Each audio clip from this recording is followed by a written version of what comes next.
শুধু ড্রয়িং দেওয়ার পরেই কিন্তু ইঞ্জিনিয়ারদের কাজ শেষ হয়ে যায় না, সাইডে গিয়ে ড্রয়িং অনুসারে কাজ হচ্ছে কি না সেটাও কিন্তু চেক করতে হয়। আর তাই তো চলতে থাকলাম বাংলা তাজমহলকে তো পেরাবো গ্রামে। প্রথমে সাইডের সম্পূর্ণ কাজগুলো আগে পর্যবেক্ষণ করি, তারপরে বিল্ডিংয়ের মাটাম চেক করি। এটার মাধ্যমে বিল্ডিং সোজা আছে কি না সেটা চেক করা হয়। পরে অবশ্য আমার ড্রয়িং অনুসারে গ্রিড লাইনগুলো ঠিকঠাক আছে কি না সেগুলো চেক করি। আর রডের স্পেসিংগুলো ঠিক আছে কি না সেগুলো তো অবশ্যই চেক করতে হবে, কারণ রডগুলোই হচ্ছে এখানের মেন। মাটি কাটা চেক করে, এমনকি বেজের সাইজ ঠিকঠাক আছে কি না সেগুলোও কিন্তু চেক করা হয় এই চেকের মাধ্যমে।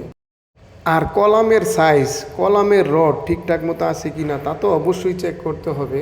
আসলে সাইট ভিজিটে ইঞ্জিনিয়াররা কী করে অধিকাংশ ক্লায়েন্টই বুঝে না। একজন ইঞ্জিনিয়ার কাছ থেকে ড্রয়িং করানোর পরেও শুধুমাত্র সুপারভিশন না করার কারণেও কন্ট্রাক্টর খারাপ কাজ করতে পারে।